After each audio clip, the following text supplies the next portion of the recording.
ஓ அங்கொண்ணு இழிக்குது ஆந்தை போல் முழிக்குது, அங்கொண்ணு இழிக்குது ஆந்தை போல் முழிக்குது.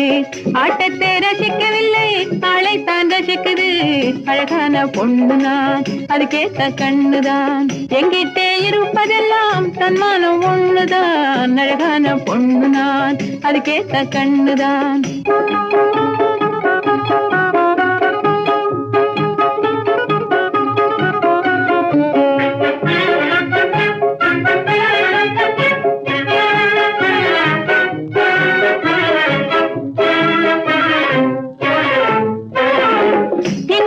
என்னை பார்த்து கண்காடை பண்ணது,